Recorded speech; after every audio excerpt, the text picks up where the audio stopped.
কাশ্মীরে সন্ত্রাসী হামলার পর থেকেই ভারত পাকিস্তানের সীমান্তে সেনাদের মধ্যে গুলি বিনিময় হচ্ছে টানা 5 রাত ধরে।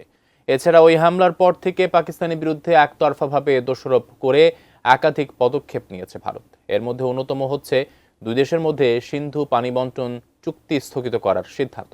এমন পরিস্থিতির মধ্যে কাশ্মীর ইস্যু নিয়ে আন্তর্জাতিক মহলে একটি কূটনৈতিক সফলতা অর্জন করেছে পাকিস্তান।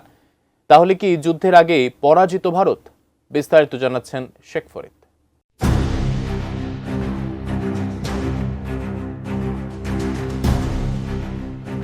কাশ্মীর ইস্যু নিয়ে নিরাপত্তা পরিষদে একটি কূটনৈতিক সফলতা অর্জন করেছে পাকিস্তান, যা ভারতীয় সরকার ও আন্তর্জাতিক সম্প্রদায়ের মধ্যে আলোচনা ও মনোযোগের কেন্দ্রবিন্দু হয়ে উঠেছে।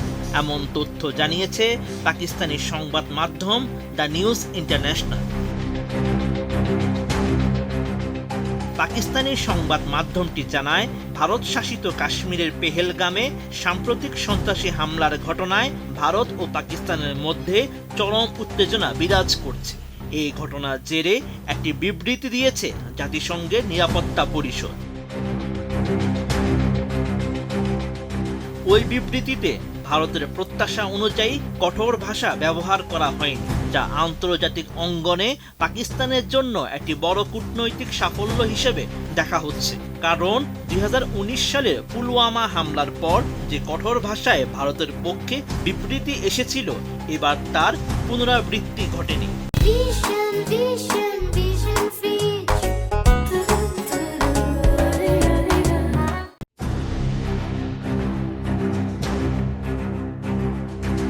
দ্য নিউজ ইন্টারন্যাশনাল জানায়, কাশ্মীরের পেহেলগামে পর্যটকদের উপর সন্ত্রাসী হামলায় 26 জন নিহত হওয়ার পর জাতিসংঘের বিবৃতিতে ভারত শব্দটির উল্লেখই ছিল না, বরং সব সংশ্লিষ্ট কর্তৃপক্ষের কথা বলা হয়েছে।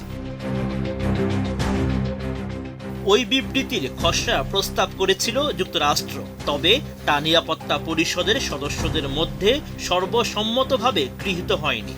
এতে বোঝা যায় পাকিস্তানের কূটনৈতিক প্রচেষ্টা সফল হয়েছে এবং বিবৃতির ভাষা ভারসাম্যপূর্ণ রাখা সম্ভব হয়েছে।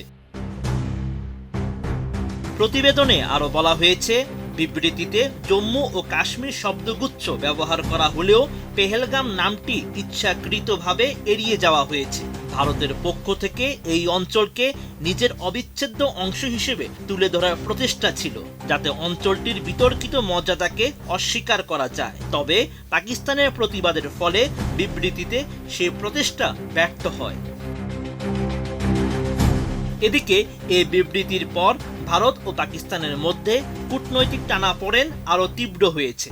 ভারত একতরফাভাবে ঐতিহাসিক সিন্ধু পানি চুক্তি স্থগিত করে, আর পাকিস্তান পাল্টা ব্যবস্থা হিসেবে তার আকাশপথ ভারতীয় বিমানের জন্য বন্ধ করে দেয়।